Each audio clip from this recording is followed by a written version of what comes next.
مساء الخيرات وأهلا وسهلا فيكم متابعينا الأعزاء. وصفتنا اليوم من مطبخ فانيلا سويت هي تشيز كيك اللوتس، وصدقا من أطيب أنواع التشيز كيك. بتمنى تتابعوا الحلقة للأخير، وأي ملحوظة عندكم تكتبونها بالتعليق، وأهلا وسهلا. قبل ما نبلش بالفيديو لا تنسوا تعملوا لايك وتشتركوا بالقناة وتفعلوا زر الجرس التنبيهات ليصلكم كل شي جديد. بسكويتة اللوتس حوالي 250 جرام، راح نشيل على طرف قطعتين أو 3 لتزيين السطح، وراح نطحن البقية. راح نضيف له 80 جرام زبدة مذابة، كمان راح نشيل معلقتين من البودرة البسكويت المطحون مع الزبدة. قالب التشيز كيك راح ندهنه زبدة،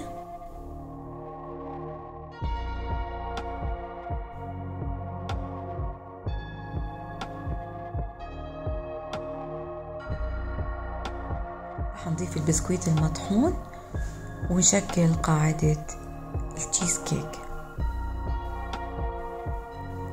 بس خلصنا مد البسكويت، راح نحط قالب التشيز كيك بالفريزر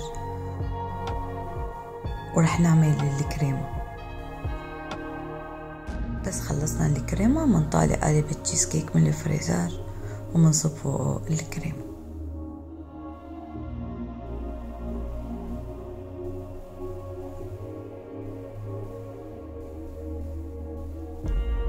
هلا الكريمة بنقدر نستخدم الكريمة السائلة 250 جرام، أو نستخدم الكريمة البودرة. بناخد 100 جرام بودرة مقابلها 150 جرام ماء أو حليب.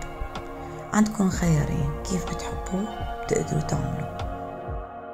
بس خفقنا الكريمة رح نحطها على جانب، ورح نعمل رح نخفق الجبنة الكريمية، وعبارة عن 350 جرام أي نوع جبنة كريمية متوفرة عندكم، وهذا المضرب اللي بنستخدم فيه لخفق الجبنة.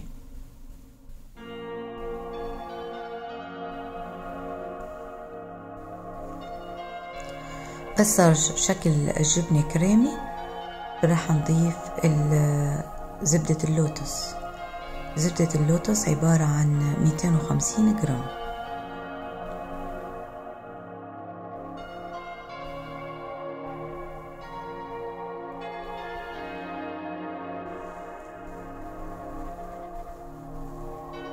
وراح نضيف 50 جرام سكر بودرة.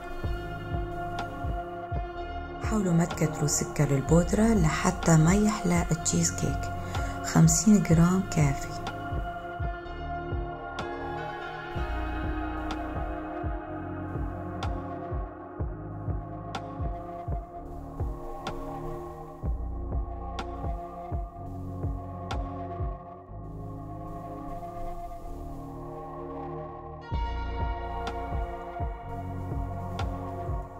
خلصنا خفق الجبنة والزبدة اللوتس والسكر، راح نجيب الكريمة ونضيف على دفعات ونحرك لحتى نمزج الكريمة مع المزيج.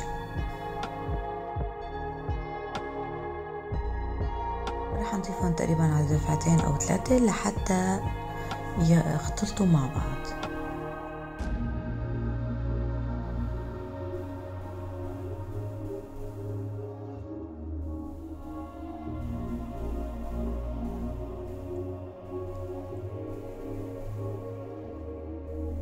خلصنا خلطهم وبهذا الشكل راح يكونوا. شايفين كيف راح يكون بهالسماكة؟ هلا طلعنا قالب التشيز كيك من الفريزر، وراح نمد فوقه الخليط الكريمي.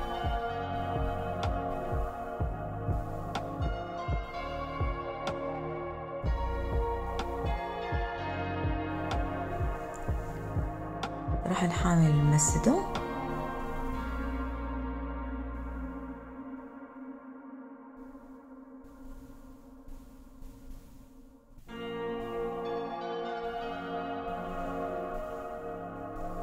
بهالطريقة بيصير سطحه تمام.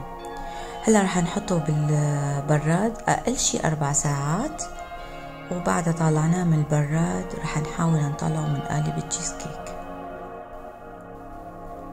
وإذا تركتوه لتاني يوم أفضل.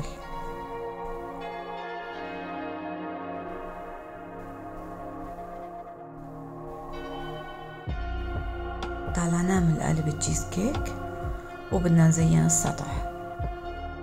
رح ناخد البقيان من زبدة اللوتس حوالي 150 جرام، رح ندوبها بالميكروويف ورح نعمل بهذا الشكل الزينة على سطح التشيز كيك.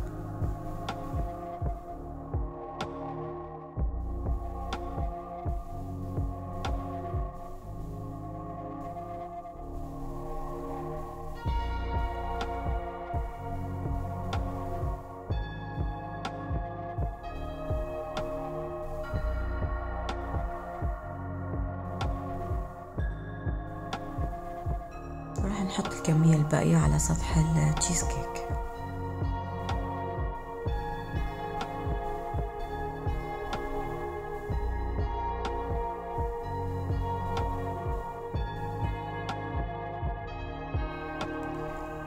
هلا بودرة البسكويت اللي شلناها على طرف هلا رح نزين فيها.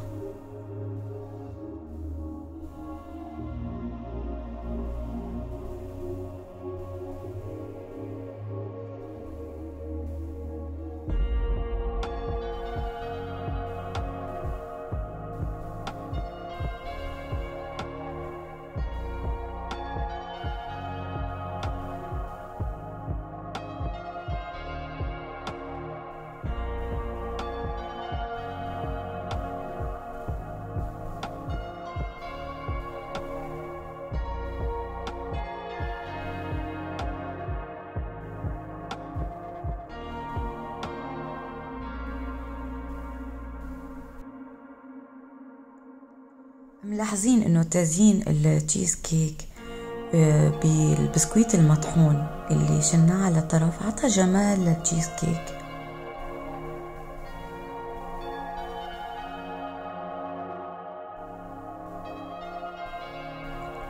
صار وقت البسكويتات نحطهم كمان على وجه التشيز كيك، وهون بنكون انتهينا من تزيين التشيز كيك. رح نقسمه وندوقه. ملاحظة انه وقتنا نقسم السكين نحطه بكوب ماء حار لحتى ينقسم معنا بسهولة وما تنتزع القطعة. ويا سلام على قطعة التشيز كيك، ما أطيبه، فعلا من أطيب الأنواع التشيز كيك. بنصحكم إنه تجربوه. وهون بتكون حلقتنا انتهت، وأهلا وسهلا فيكم.